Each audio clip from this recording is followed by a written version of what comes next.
The history of India, episode 3, Aryans, part 3। आर्य संस्कृति और धार्मिक प्रथाएं, religious practices during the period of Aryan culture. Agni पूजा हिंद आर्यों और हिंद ईरानियों की विशेषता मानी जाती है। ऋग्वेद में वेदी की चर्चा है और ज़दे अवस्तों में अग्नि पूजा को बहुत महत्व दिया गया है। कुछ लोग अग्नि पूजा को हड़प्पाई मानते हैं, किंतु जो अग्नि वेदियां गुजरात के लोथल नामक स्थान और राजस्थान के कालीबंगा में पाई गई हैं, उनके उत्खनक भी उन्हें सच्ची वेदियां नहीं मानते हैं। S.R. राव के विचार में लोथल की वेदियां चूल्हे हो सकती है। कालीबंगा में आग रखने की जगह को बीबी लाल वेदी इसीलिए बतलाते हैं क्योंकि समुचित शब्द उन्हें नहीं मिलता है। जो भी हो, इतना तो स्पष्ट है कि हड़प्पाई संदर्भ में जिस प्रकार की वेदिकाएं मिली हैं, उनका वर्णन ना तो प्राचीन ग्रंथों में मिलता है और ना ही उनकी आकृति प्राचीन परंपराओं के अनुरूप है। अग्नि पूजा प्राचीन काल में अनेक समाजों में होती होगी और इसमें सैंधव सभ्यता को शामिल किया जा सकता है, लेकिन यह स्थापित नहीं किया जा सकता कि हड़प्पा की वेदिकाओं का रूप वैदिक वेदियों जैसा है। यह उल्लेखनीय है कि दक्षिण यूक्रेन में 4500 ईस्वी पूर्व में कुछ ऐसे अग्नि स्थल मिले हैं जिनसे अग्नि पूजा होने का तो अनुमान होता है, पर उन्हें वैदिक अग्नि वेदी की संज्ञा दी जा सकती है। आर्य संस्कृति और पशु बलि, cattle sacrifice in the time of Aryan culture. पशु बलि आर्य संस्कृति का महत्वपूर्ण अनुष्ठान था, किंतु इस तरह से यह पशुचारी जनजातीय समाज में हर जगह पाई जाती है। अतएव इससे कोई बड़ा निष्कर्ष नहीं निकाला जा सकता है। प्राचीनतम पशुपालक दूध और इससे बनी चीजों को पाने के लिए गाय नहीं पालते थे।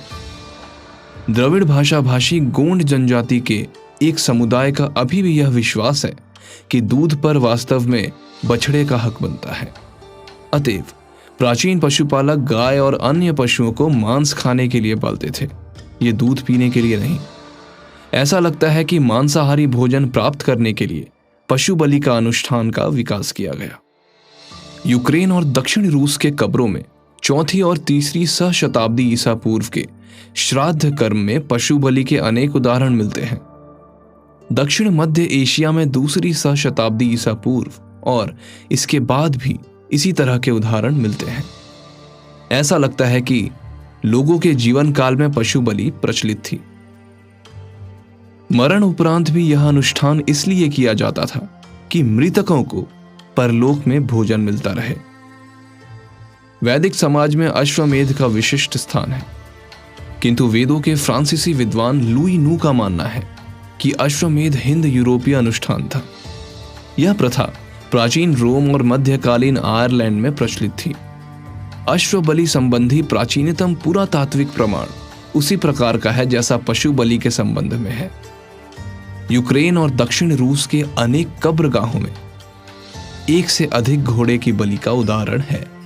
इस प्रथा का जन्म 5वीं सहस्त्राब्दी ईसा पूर्व के परवर्ती भाग में हुआ था। बाद की सदियों में यह काफी फैल गई और एक मध्य एशिया में मध्यकाल तक चलती रही। भारत में वैदिक युग में इसे अश्वमेध का रूप दिया गया, जिसका वर्णन परवर्ती वैदिक ग्रंथों में विस्तार से है। उपमहादेश में प्राक्र वैदिक काल में भी शायद पशु बलि होती होगी, किंतु अभी तक इसका पुरातात्विक साक्ष्य नहीं प्राप्त हुआ है। चूंकि 18वीं शताब्दी ईस्वी पूर्व तक भारत में घोड़े के मिलने का पक्का प्रमाण नहीं है, इसीलिए इसकी बलि का प्रश्न नहीं उठता है। पूर्व मध्यकालीन भारत में शक्ति के विभिन्न रूपों की पूजा में भैंसों का बलिदान बड़ा अनुष्ठान बन गया, परंतु यह जानवर पूर्वी यूरोप एवं मध्य एशिया में शायद ही मिलता था और इसलिए उन क्षेत्रों में भैंसों के मारने का अनुष्ठान प्रचलित नहीं था।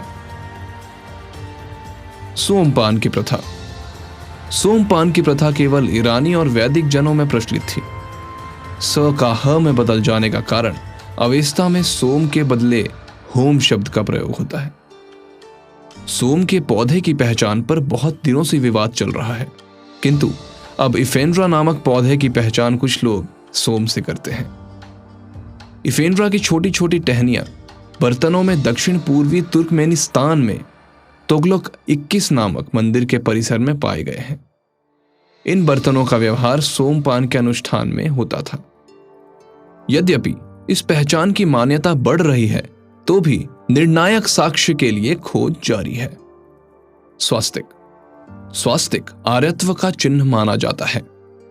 जब जर्मनी में नात्सियों ने इसे विशुद्ध आर्यत्व का प्रतीक घोषित किया, तो इसका विश्वव्यापी महत्व हो गया। वैदिक साहित्य में स्वास्तिक की चर्चा नहीं है। यह शब्द ईसवी सन की प्रारंभिक शताब्दियों में ग्रंथ में मिलता है, जबकि धार्मिक कला में इसका प्रयोग शुभ माना जाता है। किंतु रियलस्टाइन का मत है कि यह प्रतीक पहले बलूचिस्तान स्थित शाही टुम्ब की धूसर भांड वाली संस्कृति में मिलता है, जिसे हड़प्पा से पहले का जाना जाता है और जिसका संबंध दक्षिण ईरान की संस्कृति से स्थापित किया जाता है। स्टाइन की दृष्टि में स्वस्तिक का प्रतीक अनोखा है, क्योंकि ऐसा प्रतीक भारतीय और पश्चिमी एशिया के संस्कृतियों में नहीं मिलता है। किंतु अर्नेस्ट मैके के अनुसार यह सबसे पहले एलम अर्थात आर्य पूर्व दक्षिण ईरान में प्रकट होता है। स्वास्तिक वाले ठप्पे हड़प्पाई संस्कृति में और अल्तीन टेपे में पाए गए हैं और इनका समय 2300-2000 ईस्वी पूर्व है। शाही टुम्ब में स्वास्तिक प्रतीक का प्रयोग श्राद्ध वाले बर्तनों पर होता था और 1200 ईस्वी पूर्व के लगभग दक्षिण तजाकिस्तान में जो कब्रगाह मिले हैं, उनमें कब्र की जगह पर इस प्रकार का चिन्ह मिलता है। 800 ईस्वी पूर्व के आसपास अलंकरण के रूप में प्रतीक धूसर चित्रित भांडों पर मिलता है, जो घरेलू काम में लगाए जाते थे। इसीलिए स्वास्तिक को प्राक्र वैदिक और प्राक्र हड़प्पाई कहा जा सकता है। ऐसा लगता है कि यह एलम से चलकर बलूचिस्तान, सिंधु घाटी और तुर्कमेनिस्तान में पहुंचा। संभवतः यह तुर्कमेनिस्तान से तजाकिस्तान आया। मौर्य और मौर्योत्तर कला में इसका कैसे प्रयोग हुआ, इस विषय की छानबीन की जानी चाहिए। आर्य संस्कृति की मध्य एशिया से प्रसारण, expansion of Aryans from central India. Madhya Asia से मानव प्रसारण की पुष्टि जीव विज्ञानियों के हाल के शोध से होती है। मानव शरीर की रक्त कोशिकाओं सेल्स में उत्पत्ति संबंधी संकेतों की खोज हुई है। इन्हें डीएनए नाम दिया जाता है। उत्पत्ति संबंधी संकेत अनुवंशिक होते हैं और वे पुष्ट दर पुष्ट चलते रहते हैं। विज्ञानियों के अनुसार कुछ खास तरह के संकेत मध्य एशिया के एक छोर से दूसरी छोर तक 8000 ईस्वी पूर्व के आसपास मिलते हैं। इन उत्पत्ति संबंधी संकेतों का नाम M17 दिया गया है और ये मध्य एशिया के 40% से अधिक लोगों में मिलते हैं। खोजने पर दिल्ली के 35% से अधिक हिंदी भाषा भाषियों में M17 मिला है, पर द्रविड़ भाषा भाषियों के केवल 10% आबादी में मिला है। इससे स्पष्ट है कि हिंद आर्य भाषा भाषी मध्य एशिया से भारत पहुंचे। जीव विज्ञानी हिंद आर्य भाषा भाषियों के मध्य एशिया से भारत पहुंचने का समय 8000 ईस्वी पूर्व के बाद रखते हैं, पर कोई तिथि निश्चित नहीं करते हैं। पुरातात्विकों के अनुसार यह समय 2000 ईस्वी पूर्व से आरंभ हुआ। भाषा विज्ञानी भी हिंद आर्य भाषियों का भारत प्रवेश इसी समय के लगभग रखते हैं।